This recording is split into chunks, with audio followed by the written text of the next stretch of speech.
puțin de timp ca să intrăm în legătură directă cu Mircea Baniciu, care este la Los Angeles.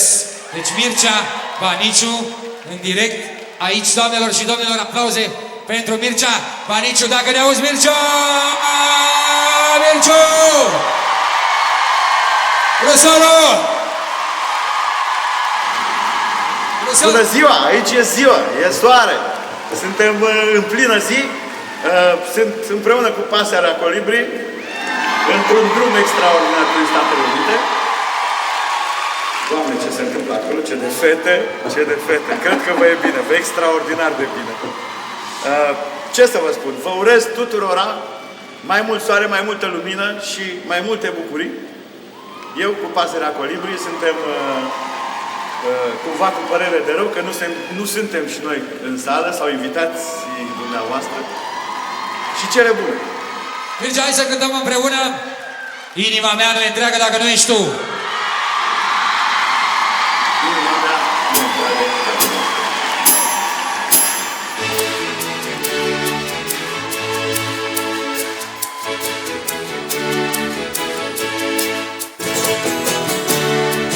Cine-ți sărută genele-n somn? Și cine acolo când îngerii dor? Toate zilele bune să te ocrotească, Toate florile câmpului să te înflorească. Inima mea e ușoară, inima mea parcă zboară.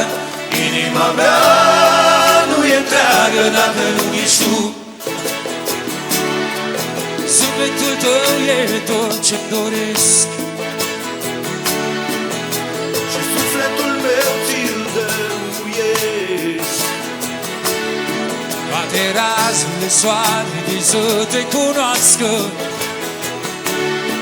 Toate apele cerului să te învelească. Inima mea e ușoară, inima mea parcă zboară. Inima mea nu e întreagă dacă nu ești tu. Inima mea E ușoară, inima mea parcă zboară.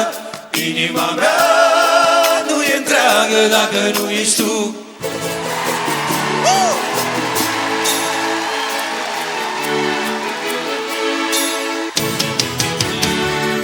Într-o zi am să te duc printre noi la marginile de zon. Într-o zi pământul al tău va fi, chiar dacă vei voi.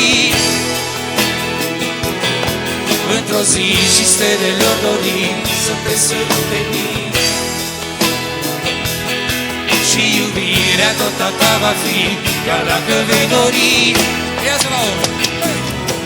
Inima mea E ușoară, Inima mea parcă zboară. Inima mea Nu e întreagă dacă nu ești tu. Inima mea E ușoară, Inima mea parcă zboară. Inima Mea nu e dacă nu ești